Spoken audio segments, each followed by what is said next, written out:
Welcome back to Superbly Said, Advanced English Vocabulary and Phrases. And today we are diving into a really powerful set of words. That's right, they're all sourced directly from a recent SpeakDuo lesson, which was called The Biggest Problem Marvel Created. And just a quick reminder for everyone, you can visit SpeakDuo.com to meet people from all over the world. Yeah, you can practice your English on video calls and really build that speaking confidence. So our goal today isn't just to, define these terms. It's about exploring their nuance, their weight. That precision that really separates an advanced speaker.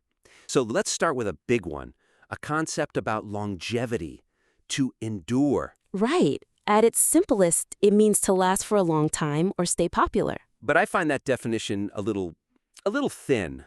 It feels like it's missing the real force of the word. I completely agree. If you just say something is going to last, you miss the core of it. What's the weakness there? Well, to last is just about duration. A building lasts. An event lasts. It doesn't tell you why it continues or, what struggles it might have overcome. So the suggestion is to use to endure. It automatically implies some kind of persistence through a challenge. It suggests strength. Exactly.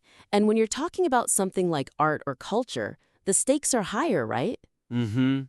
So you might hear this in a formal context, like an IELTS discussion. Something like, a strong case can be made that genuine emotional depth allows great art to endure across different generations. I can really hear the weight in that. But I wonder, is that resilience always intrinsic? Like, if we say, the classic novel continues to endure because its themes are timeless. Okay. Are we ignoring the fact that maybe schools just keep it on the curriculum? Is that usage a bit too idealized? That's a really good pushback. I think when you use to endure, you are deliberately choosing to prioritize that internal quality, the timelessness. I see. If you wanted to focus on the external push, you'd probably use a different verb, maybe to persist in the face of academic tradition. Choosing to endure signals that you believe the quality itself is the primary reason. Okay, that makes sense. Let's shift from that idea of permanence to something more immediate, a struggle. The phrase is to contend with something. Yes. This is a perfect way to elevate your tone from standard sort of management language. What's the simpler alternative here? Just to handle. And the problem with to handle is that it lacks magnitude, right? It suggests you've got it under control, that it's routine. Exactly. If you say you handled a massive financial crisis, it sounds a little detached or like you're downplaying the immense effort that went into it. So to contend with is better because it signals an active, sustained struggle. It's almost like a conflict. Yes, it conveys that effort and resistance. So in a business context, it communicates urgency. For example, small businesses have to contend with high operational costs and strong competition. That sounds like a serious, ongoing battle, not just a task you handle. And it works perfectly for personal struggles, too. Oh, yeah? Like, the biggest personal challenge I have to contend with when trying to focus is a constant urge to check my phone for notifications. It's a real adversary you have to fight every day. I feel that. That's a powerful example. Okay, now let's talk about passing on knowledge, to impart a lesson. This one is all about the subtle difference from a very common verb, to teach. So what's the limitation of just saying to teach? To teach is often for procedural things or facts. You teach someone how to use software, you teach dates and history. It's direct instruction. So to get more impact, we should use to impart. Exactly. It suggests you're transferring something more abstract. Values, wisdom, a life philosophy. That makes it perfect for describing something like mentorship. So a formal example might be, the wise teacher sought to impart patience to his students through his example. Right. Not just his lectures.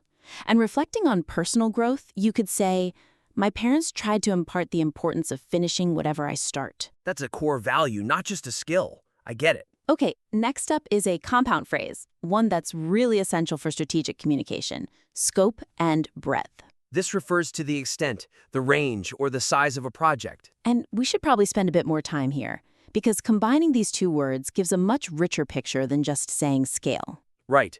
The weakness of only using scale is that it usually just means size. How big is it? It's kind of one-dimensional. That's the key. So when you use scope and breadth, you're covering two things. Scope is about the defined limits. How deep are we going? And breadth is about the variety. How wide are we spreading? So it forces a more holistic view of a project's complexity. Hmm. Like, the government's infrastructure project was massive in its scope and breadth, affecting nearly every region. And touching multiple policy areas. Exactly.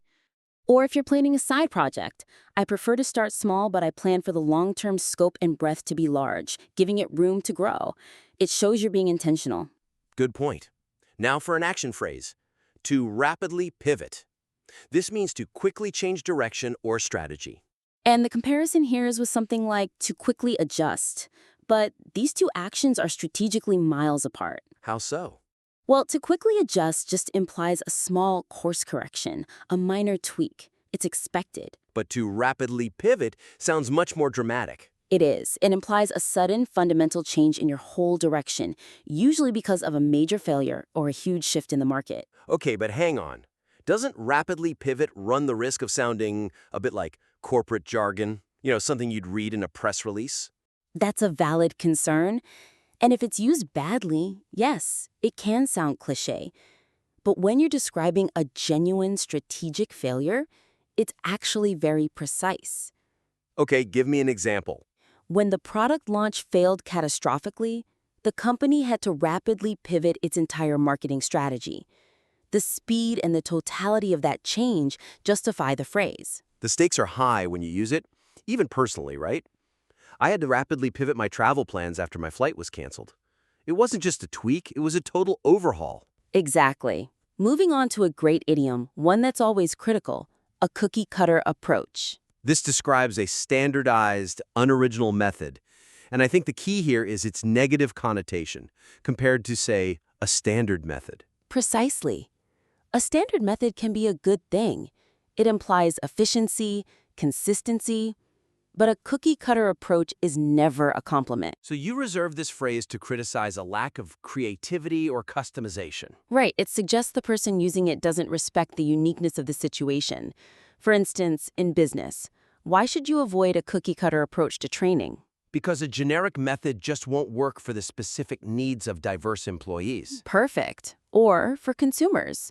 Customers were disappointed that the new housing development used a cookie-cutter approach, making every unit look exactly the same. No character. Our seventh phrase, and this is a really useful one for avoiding blame, is to go over one's head. This is slang for something being too complicated to understand, and we need to be careful to differentiate it from just saying something is confusing. Okay, so what's the weakness of just saying it's confusing?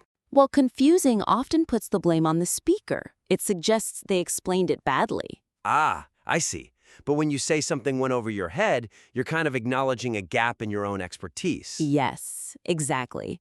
It implies the complexity was just beyond your current grasp, no matter how well it was explained. It's a professional way of assessing yourself. That's helpful. So in a work meeting, you could say, the details about the software update completely went over my head, so I asked for a simple summary. Right. Or using too many acronyms causes the explanation to go over my head. You're not saying the speaker is incompetent, just that you lack the foundational knowledge. Got it. And finally, let's discuss runaway success. This describes something that becomes extraordinarily popular, very, very quickly. And the key is how it differs from just a great success. Let me guess. It's about momentum. It is.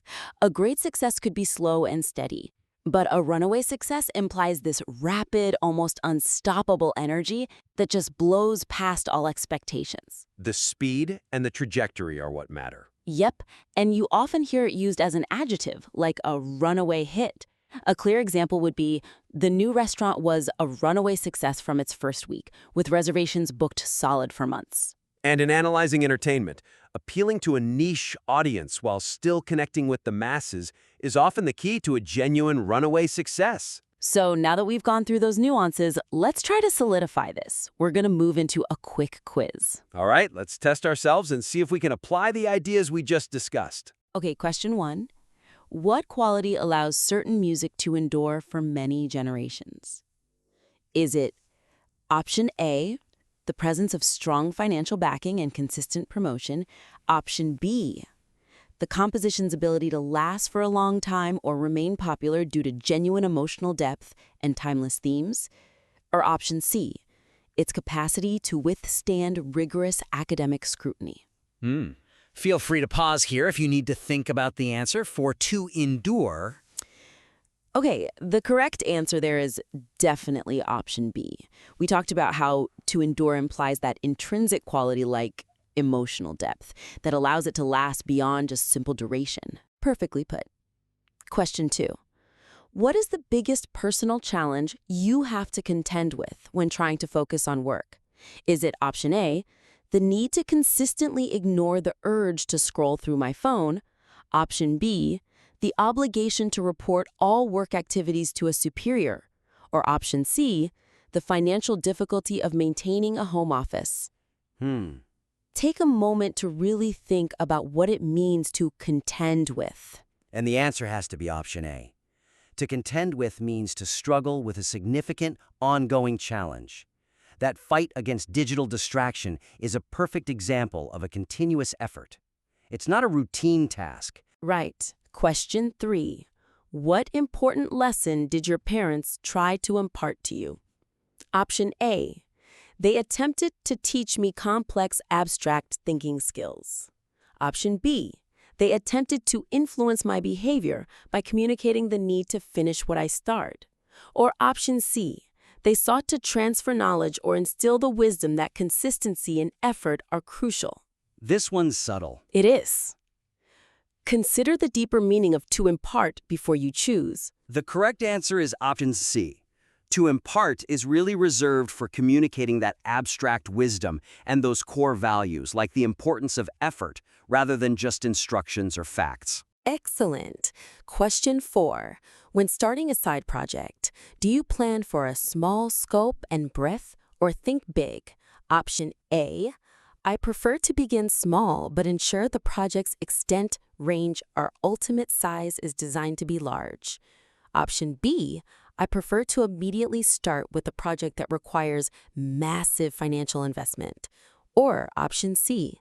I focus only on the physical dimensions and structural integrity. Okay. Pause now if you need to recall the full definition of scope and breadth. The answer is option A. Scope and breadth combines those two ideas, defined limits and wide variety. So planning for a large, long-term range means thinking about both those dimensions, not just scale. Exactly. Question 5. Have you ever had to rapidly pivot your plans due to an unexpected obstacle? Option A. I was forced to instantly cancel my entire plan. Option B. Yes, I had to quickly change my overall strategy after my flight was canceled. Or option C. I had to slowly but systematically readjust all minor travel details. What does it really mean to rapidly pivot? Pause if you need a moment.